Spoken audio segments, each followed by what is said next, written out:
আসসালামু আলাইকুম। সংবাদে আপনাদের সবাইকে স্বাগতম জানাচ্ছি আমি নুসরাত। শুরুতেই সংবাদ শিরোনাম। বাংলাদেশের সর্বশেষ গুরুত্বপূর্ণ আপডেট সংবাদে আপনাকে স্বাগত। শুরুতেই সংবাদ শিরোনাম, পরে বিস্তারিত। প্রথমেই জানাবো আমাদের হাতে থাকা সর্বশেষ গুরুত্বপূর্ণ সবথেকে তাজা আপডেট সংবাদ। আওয়ামী লীগের সঙ্গে গোপন আঁতাত করে বিএনপি জয়লাভ করেছে বলছে আসিফ মাহমুদ। এনসিপির মুখপাত্র এবং কেন্দ্র নির্বাচন পরিচালনা কমিটির চেয়ারম্যান আসিফ মাহমুদ সজীব ভুঁইয়া জানিয়েছেন, বিএনপির সংখ্যাগরিষ্ঠ আসন পাওয়ার সঙ্গে আওয়ামী লীগের কার্যক্রম শুরু হচ্ছে। ১.৫ বছর ধরে বন্ধ থাকা আওয়ামী লীগের পার্টি অফিস বিএনপির নেতাকর্মীরাই খুলে দিচ্ছে থেকে প্রমাণিত হয় তারা আওয়ামী লীগের সঙ্গে আঁতাত করে তারপর দেশে ফিরে এসেছে।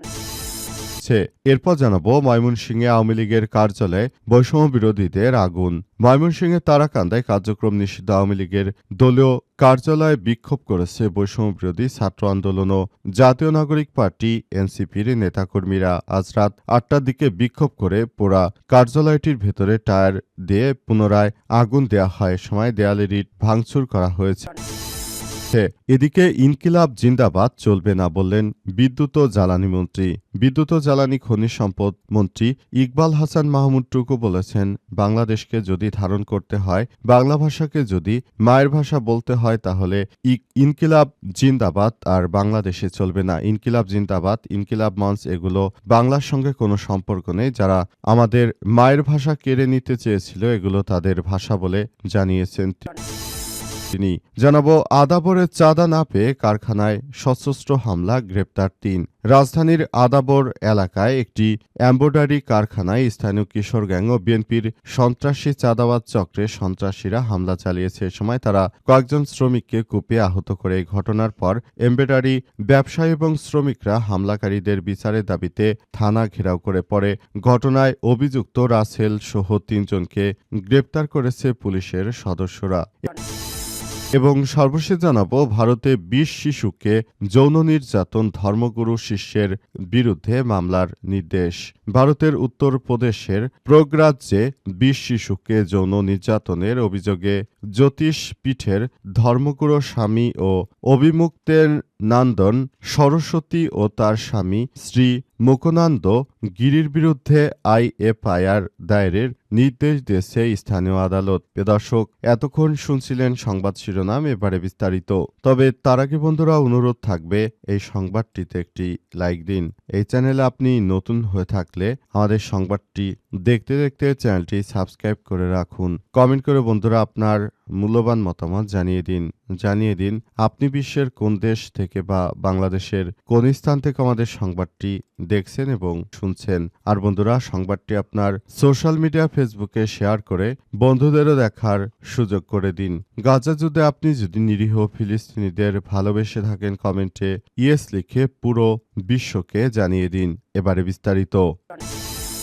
আওয়ামী লীগের সঙ্গে গোপনে আঁতাত করে বিএনপি জয়লাভ করেছে বলছে আসিফ মাহমুদ। এনসিপির মুখপাত্র নির্বাচনের কেন্দ্রীয় পরিচালনা কমিটির চেয়ারম্যান আসিফ মাহমুদ সজীব ভুঁইয়া জানিয়েছেন যে বিএনপি আওয়ামী লীগের সঙ্গে আঁতাত করে তারপর দেশে এসে তারা এই সন্ত্রাসী কার্যক্রম চালিয়েছে। তাদের এই কর্মকাণ্ড আসলে কোনোভাবেই গ্রহণযোগ্য নয়। তিনি আরও জানিয়েছেন যে বাংলাদেশের মানুষ মনে করে যে এই বিষয়গুলো অত্যন্ত সেনসিটিভ একটি বিষয়, তবে তারা যেভাবে শুরু করে বিভিন্ন কর্মকাণ্ড, এসব কর্মকাণ্ডগুলো অবশ্যই কোনোভাবেই গ্রহণযোগ্য নয়। অত্যন্ত দুঃখজনক হলেও সত্য, আমরা ১৭ বছর ধরে যে কর্মকাণ্ড পরিচালনা করেছি সেটি আমাদের জন্য অত্যন্ত দুঃখজনক হয়ে দাঁড়িয়েছে যে বিএনপির সন্ত্রাসী চাঁদাবাজি গোষ্ঠীগুলো এখন নতুন করে তারা আমাদের সঙ্গে যে কর্মকাণ্ড শুরু করেছে, এটা কোনোভাবেই গ্রহণযোগ্য নয়। অন্তর্বর্তীকালীন সরকারের প্রধান উপদেষ্টা থাকতে তারা ভারতের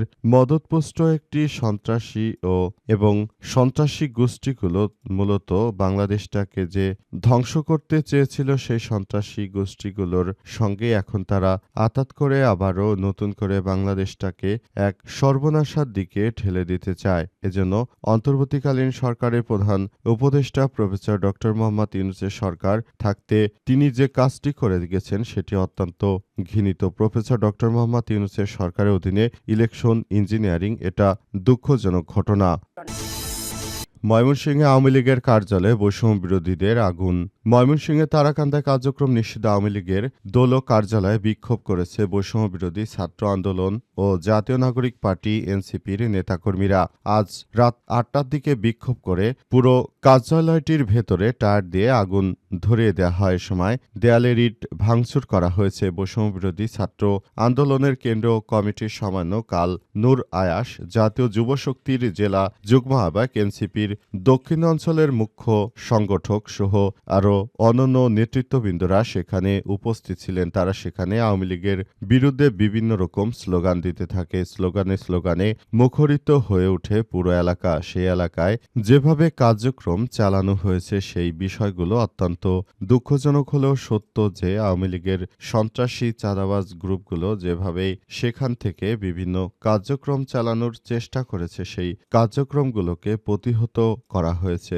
এই কার্যক্রমগুলো প্রতিহত করার মধ্য দিয়ে সবকিছু নির্ধারণ করা হয়েছে এবং সেই হিসেবে সবকিছু বলা হচ্ছে এবং পুরো বিষয়গুলোকে একটি সুন্দর সিস্টেমের মধ্য দিয়ে নিয়ে যাওয়া হচ্ছে। ইনকিলাব জিন্দাবাদ চলবে না বললেন বিদ্যুৎ ও জ্বালানি মন্ত্রী। বিদ্যুৎ ও জ্বালানি খনিজ সম্পদ মন্ত্রী ইকবাল হাসান মাহমুদ টুকু বলেছেন, বাংলাকে যদি ধারণ করতে হয়, বাংলা ভাষাকে মায়ের ভাষা বলতে হয়, তাহলে ইনকিলাব জিন্দাবাদ চলবে না। ইনকিলাব জিন্দাবাদ মঞ্চ এগুলো বাংলাদেশের সঙ্গে কোনো সম্পর্ক নেই। যারা আমাদের মায়ের ভাষা কেড়ে নিতে চেয়েছিল এগুলো তাদের ভাষা। সুতরাং বাংলাদেশে যদি প্রকৃতপক্ষে বাংলাদেশকে ভালোবেসে থাকেন তাহলে এদেশে ইনকিলাব জিন্দাবাদ চলবে না। ইনকিলাব জিন্দাবাদ পুরো বিষয়টি অত্যন্ত দুঃখজনক হলেও সত্য যে ইনকিলাব মঞ্চ এগুলো পাকিস্তানের সেই ভাষা যারা আমাদের উপরে এই বর্বরোচিত হামলা করেছিল। এই হামলার ফলে বাংলাদেশে অসংখ্য মানুষ মারা গিয়েছিল। এই কর্মকাণ্ডগুলো কোনোভাবেই মেনে নেওয়া যায় না। তাই তাদেরকে তাদের সঙ্গে থেকে আমরা সরে যেতে চাই এবং আমরা বলতে চাই যে এই বিষয়গুলো খুবই গুরুত্ব সহকারে দেখা হচ্ছে। যারা ইনকিলাব মঞ্চ জিন্দাবাদ বলে গলা ফাটাচ্ছেন তাদের উদ্দেশ্য করে তিনি আরও জানিয়েছেন যে আপনারা দয়া করে এসব কথা বলবেন না, কারণ এসব কথাগুলো আমার বাংলা ভাষার নয়, এগুলো বিদেশি শব্দ, উর্দুর শব্দ। যে উর্দুর জন্যই এত যুদ্ধ হয়েছে সেই উর্দু এদেশে চলতে পারে না। যেটি ইনকিলাব মঞ্চে রয়েছে সেটি বাংলাদেশে চলতে পারে না বলে এমন কথা জানিয়েছেন তারা। আদাবরে চাঁদা না পেয়ে কারখানায় সশস্ত্র হামলা, গ্রেপ্তার ৩। রাজধানীর আদাবর এলাকায় একটি এমব্রয়ডারি কারখানায় স্থানীয় বিএনপির নেতাকর্মী কিশোর গ্যাং ও চাঁদাবাজ চক্রের সন্ত্রাসীরা হামলা চালিয়েছে। এ সময় তারা কয়েকজন শ্রমিককে কুপিয়ে আহত করে। এই ঘটনার পর এমব্রয়ডারি ব্যবসায়ী ও শ্রমিকরা হামলাকারীদের বিচারের দাবিতে থানা ঘেরাও করে। এই ঘটনার মূল হোতা অভিযুক্ত রাসেল সহ ৩ জনকে গ্রেপ্তার করেছে পুলিশ। গ্রেপ্তার বাকি ২ জন হলেন মারুফ ও হাসান।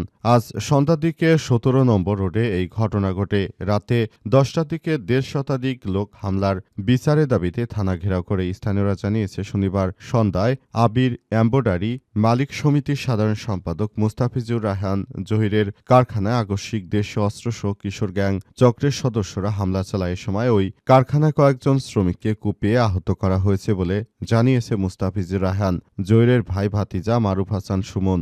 জানা যায় রাসেল ওরফে কালা রাসেল নামের স্থানীয় এক কিশোর গ্যাং সদস্য ঈদ উপলক্ষে চাঁদা দাবি করে। চাঁদা দিতে অস্বীকার করায় সন্ধ্যায় রাসেলের নেতৃত্বে ১০ থেকে ১২ জন কিশোর গ্যাং সদস্য কারখানায় হামলা চালায়। এ সময় কারখানার কয়েকজন শ্রমিককে কুপিয়ে গুরুতর জখম করা হয়েছে এবং এই জখম করার পর পুরো বিষয়টি অন্যদিকে চলে যায় এবং রাতেই থানা ঘেরাও করা হয়। তবে মিডিয়াগুলো সম্পূর্ণ বিপরীতভাবে কাজ করছে। তারা বিএনপির নেতাকর্মীদের নাম না নিয়ে এখন সেগুলো কিশোর গ্যাংয়ের উপর চালিয়ে দেওয়ার চেষ্টা করছে।